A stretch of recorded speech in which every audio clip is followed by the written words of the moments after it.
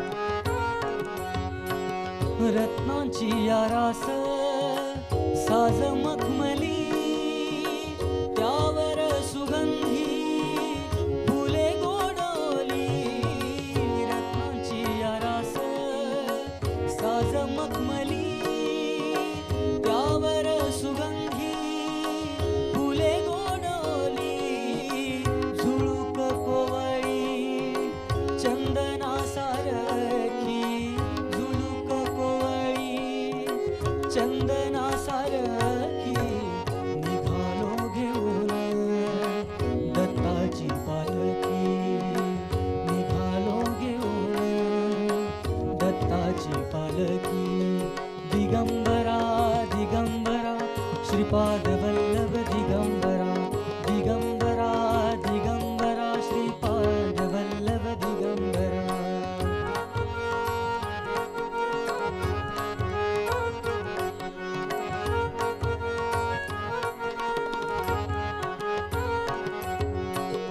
सात जन्मांची ही लाभली पुण्याई सात जन्मांची ही लाभली पुण्याई आ,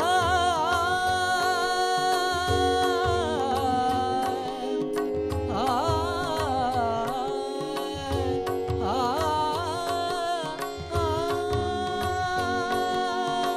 सात जन्मांची ही लाभली पुण्याई सात जन्मांची ही लाभली पुण्याई म्हणून जाहलो पालखीचे बोई म्हणून जाहलो पालखीचे बोई शांत माया मूर्ती पहाटे सारखी शांत माया मूर्ती पहाटे सारखी निघालो घेऊन दत्ताची पालखी निघालो घेऊन दत्ताची पालखी आम्ही भाग्यवान आनंद निदान आम्ही भाग्यवान आनंद निदान झुलते हळूच दत्ताची पालखी झुलते हळूच दत्ताची पालखी निघालो घेऊन दत्ताची पालखी निघालो घेऊन दत्ताची पालखी दिगंबरा दिगंबरा श्रीपादवल्लभ दिगंबरा दिगंबरा दिगंबरा श्रीपादवल्लभ दिगंबरा दिगंबरा दिगंबरा श्रीपादवल्लभ दिगंबरा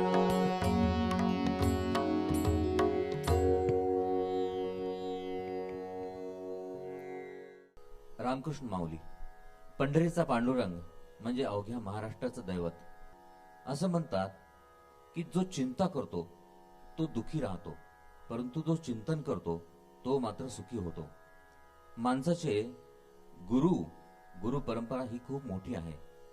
या वारकरी संप्रदायामध्ये सुद्धा या गुरु परंपरेला खूप महत्व आहे. कारण गुरु हा देवाकडे जाण्याचा मार्ग दाखवतो. काम क्रोध मद मोह मत्सर हे माणसाचे षड्रिपू आहेत.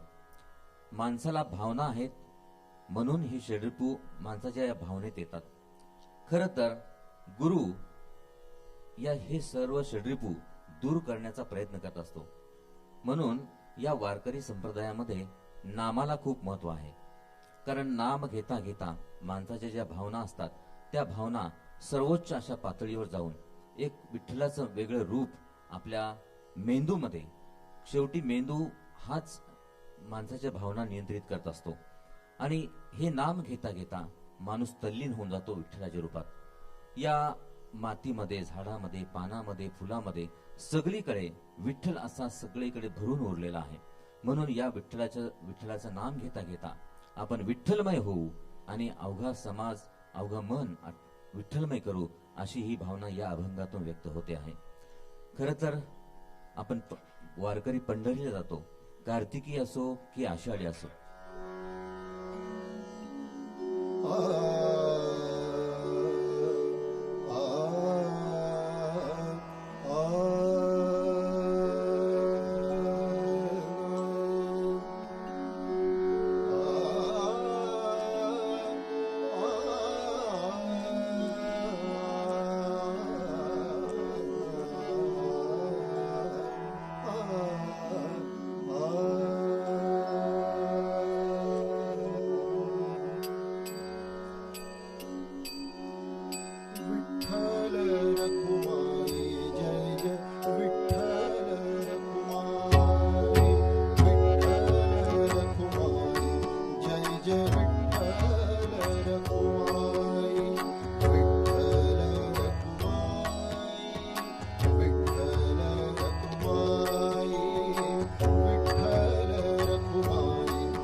झाला वेडा त्याचे भक्तीचे हो पायी विठ्ठलाचे ठाई भाव देऊन तू पाही विठ्ठलाचे ठाई भाव देऊन तू पाही विठ्ठल रखुमाई जय जय विठ्ठल रखुमाई विठ्ठल रखुमाई जय जय विठ्ठल रखुमाई साऱ्या विश्वाची हो आई ठेवा खुशाल संसार विठ्ठलाचे पायी विठ्ठल रखुमाई जय जय विठ्ठल रखुमाई विठ्ठल रखुमाई जय जय विठ्ठल रखुमाई विठ्ठल रखुमाई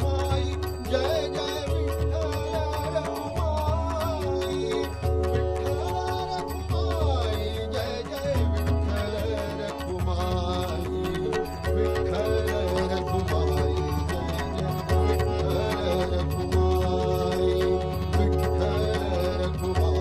जय जय विठ्ठल रखुमाई विठ्ठल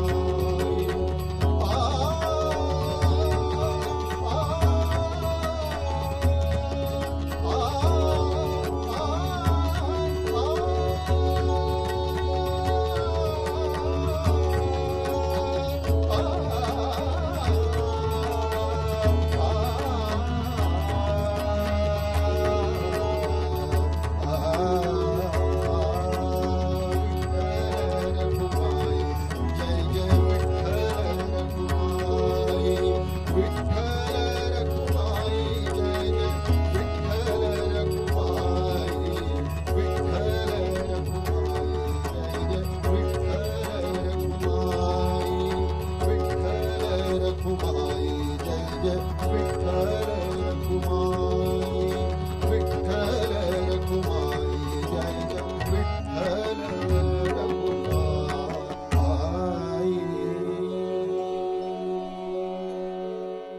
रामकृष्ण हरी.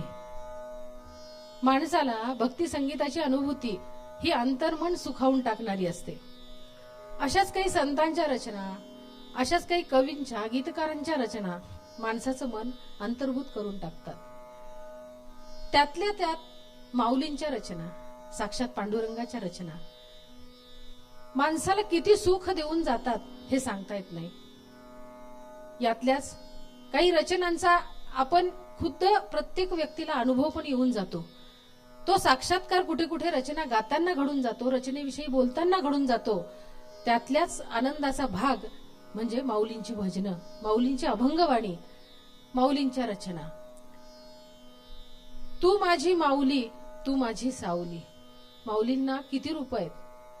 इथे काही काही वेळेला काही रचना अशा होऊन जातात की लिहिली वेगळ्यासाठी जाते आणि ती त्या रचनेमध्ये सुद्धा प्रत्यक्षात माऊली दिसते आपल्याला. आणि अशा रचनेमधलीच ही रचना आहे, तू माझी माऊली, तू माझी सावली, कैसी तू पावली भक्ता लागी.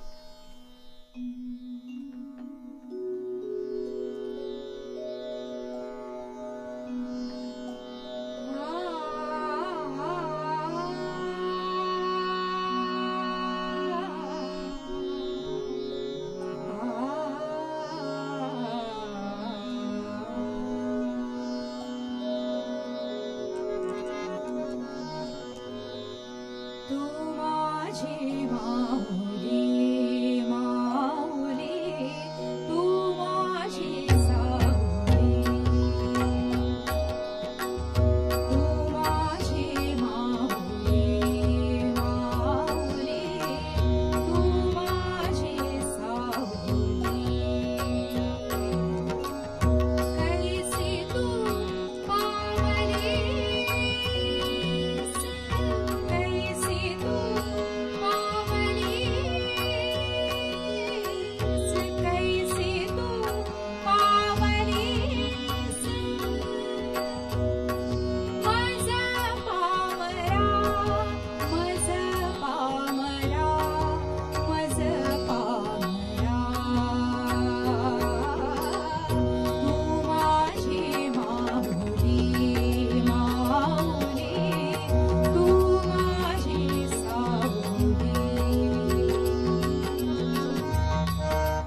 रामकृष्ण हरी.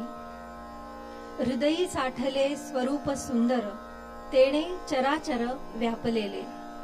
हृदयामध्ये तूच आहेस आणि चराचरातही तूच आहेस. पिंडी ते ब्रह्मांडी असं म्हणतात ते उगीच नाही. जे हृदयात आहे ते सर्व निसर्गात आहे. कणाकणामध्ये तू आहेस आणि कणाकणामधलं ते तुझं रूप माझ्या मनात साठवून ठेवावं आणि ते व्यक्त व्हावं अशी प्रत्येकाची, प्रत्येक भक्ताची, प्रत्येक वारकऱ्याची इच्छा असते.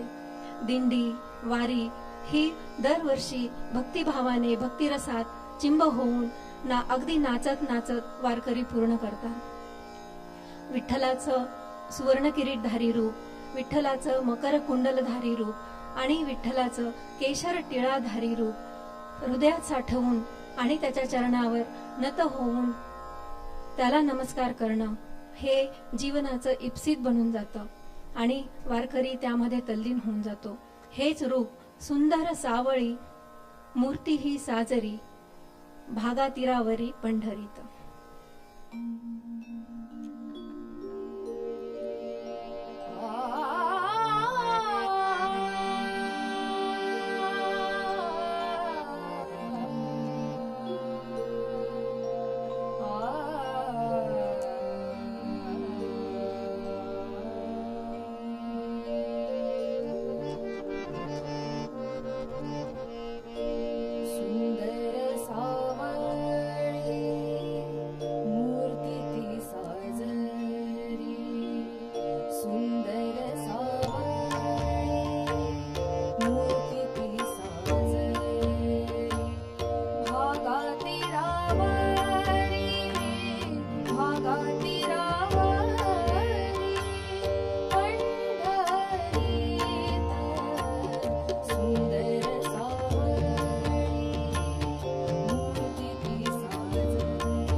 माऊली, आई वडील आणि देव यांच्यामध्ये साम्य हे असतं.